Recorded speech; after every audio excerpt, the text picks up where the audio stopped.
السلام عليكم ورحمة الله تعالى وبركاته. صاحبة قيمة بدنا كحرين دينا كان سود وهذا ومرك لي مقال عصب. هذا المقال كان وحنو قال لنا طبعا مسلسل كولا الله محاك عصب.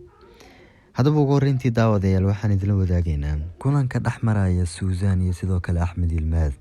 داود هدي تامركي كوبات تصوب وقتي دينا كان سبسكرايب صار سيدوك لقنبل الكفرو سيدوك المقال كان لايك تنوصار صوبتو اللايك تو حكي لي نوع عاوين كرتين وقولوا مهم كسن هاندين بالله هدي أتكول سنتهي دنك ريتنكا وكان دمانبا ريتنكي سيسنكي لباد أوردن حلقة دي سيوه الرئيسي xogaa hoos dhacay iska jirtay mar waliba uu season bilowdana tan waa mid caadi ayaa la dhahay soo marka seasonkii labaad u jeedna xalqadiisa shanaad ayuu korkac sameeyay ayaa la dhahay oo sidii caadada ahayd uu ku soo laabtay marka waxba ka walwalina dhankaas ratingka korkac ay sameey doontaa maadaama xalqadahan ay yihiin kuwa u horeysa sidoo kale macluumaadka kale muhiimka ah waxay tahay inkastoo maalmo badan rabay inaan idin sheego haddana saasay tawan iloobayay laakiin muuqaalkan ayaa idin ku sheegaya هل أسبوع كليا يا كارنت سدحات إلا كارنت كوبات يا لبادي سدحات با وحا قبصة لمانياسا مسلسل كولا لها كارنت كوبات نوحا كتير آسية دوروك هل كارنت لبادنا أي كتيران أي بير هل كارنت سدحاتنا أي كتيران هاشتاق لما يعبحي سوس أما سوسيه يسيدو كالو عمر رونتي أرين كاسو حولياب كو نغضي مسلسل كا دوي بني يسيدو كالو مسلسل كتوزليا كا maadaama markii hore kaalmaha isu dhibiyeen laakiin musalsalka walaalaha waa hal isbuuc kaliya isagoo 3 bilood maqnaa hal isbuuc kaliya ay saddexda kaalmood u horeysay ee kala ah lamaanayaasha ugu hadal haynta badan kala qaateen IBK iyo sidoo kale beerkii sidoo kale Asiya Duruki Suuse iyo Umarba runtii aniga xitaa arinkaas waan la yaabay hadoo macluumaadka xiga isagoon idin sheeganaya waxay tahay sidoo kale muddo gaaraysa hal isbuuc kaliya xalqadii seasonka saddexaad u horeysay 57 waxay soo xareysay dhanka YouTube-ka daawasho gaaraysa 8 milyan oo views ah tanna hore looguma aragba musalsal kale oo Turkiga oo sidaan oo kale ah asagoo xalqadan ay tahay xalqadii 57 ay hal toddobaad oo kaliya 8 milyan oo views ku soo xareysay isla arrinkan wuxuu la yaab ku noqday dhammaanba musalsalada Turkiga ee gudaha Turkiga lagu sameeyo وانا runtii arin la yaabay taasna waxay kalifaysaa inuu taxana hore u sii socdo ugu dambeyntiina waxa loo qiray taxanaan inuu yahay taxanaha boqorada YouTube-ka ugu daawashada badan sidoo kale YouTube-ka xitaa hadid ay u soo dirtay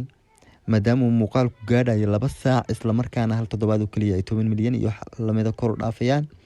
musalsalada dhanka YouTube-ka ugu daawashada badan weeye inkastoo musalsalada Turkiga oo kaliya YouTube la soo geliyo musalsal kale oo caalami aan la soo gelinin waa tahay aan gudaha galo macluumaadada hadaba macluumaadka u horeeya ee sida rasmi ah loo sheegay laakiin aan la hubin xalqada dhacayso oo looga shaksan yahay in dhacayso xalqada soo socotay xalqada ka sii dambeysaba yani xalqada soo socdo oo kaliya la dhihi kara macluumaadkan uu dhacaya ama arrinkan hadda idin sheego hadaba arrinkan waxay tahay samad ognahay xalqadu u dambeysay Susan waxa dhacday in ninkii ay u shaqeynaysay ay istagaalaan isla markaana Umar uu meesha imaado Umar uu ninkii garaaco taas waxa la dhahay waxay kalifi doontaa in Susan Umar ee laga buriyo shaqada isla markaana Susan waxay isku day doontaa in ay shaqo kale raadsato muxuu shaqada kale raadsatay waxay shaqadaas u raadsan doontaa shirkadda Ahmed Yilmaz halkaas ayayna noqon doonaan kulankii koobaad ay ku wada kulmaan Ahmed Yilmaz iyo sidoo kale Susan Manyasli hadoo macluumaadkan waa macluumaad rasmi ah laakiin se lama garanayo xilliga ay dhaxaysa intaasi inay tahay xalqada 59aad iyo inay tahay xalqada 60aad iyo sidoo kale xalqada 61aad saddexdaasi xalqadood ayaa lagu sheegay in macluumaadkani dhacayaan laakiin hal xalqad geerada laguma saarin tusaale haddii aad marinaysa xalqada 59aad inay dhacayso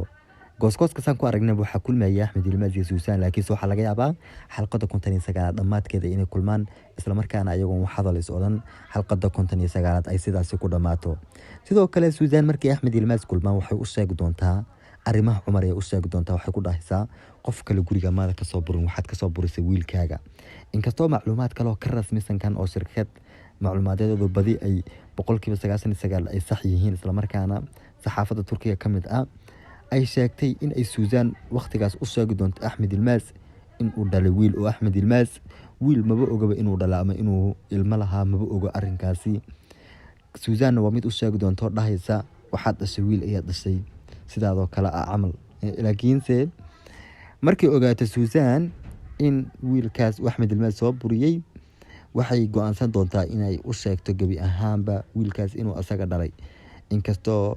dadka badi ay filayaan in wadaadii seefgiyaheeda u sheegi doonto kala horeyn doonto warka. Inse haddana saasay tahay, Suuzaanna waa mid u sheegi doonta ayaa la leeyahay, waa sida ay macluumaadadu sheegayaan. haddaba Axmed Ilmaas markii uu ogaado Cumar inuu dhalay, xilligaas wuxuu ku dhaqaaqi doono ilaa iyo hadda qof war ka haya arrinkaasi gabi ahaanba ma jiro. haddaba dhanka kale, macluumaadka kale aan idin wadnay xalqada soo socota dhacaya ayaa waxaa ka mid ah qoftii Aasiya ahayd waxay u tagaysaa IBK ay iswareysanayaan, ha iswareystaan ma xume. Aasiya xilligaas waxay u sheegaysaa IBK in Tolga uu badbaadiyey habeen uu soo weeraray nin ciyaal suuqo ciyaal xaafada uu soo weeraray Tolga ay badbaadiyey Aasiya ku dhahaysaa IBK. isla markaana xilligaas IBK waxay si yara jeclaanaysaa ninkii Tolga lagu magacaabayay. markaas ka bacdina Tolga waa mid sii daba socon doona IBK iyo Tolgana halka ayaa lagu rajayn doonaa inay xalqadaha soo socdaan ku yara midoobaan, laakiinse lama sheegi karo inay sii waari doonaan. laakiinse macluumaadadu say badi sheegayaan waa kuwo midoobi doona xalqadaha soo socda. sidoo kale waxaa midoobi doona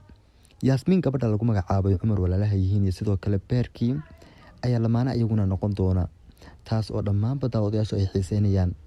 Yaasmiin markii hore waxaan u maleynaynay inay Aasiya dooru kala dhexgalayso, laakiinse markaan waxaa la sheegayaa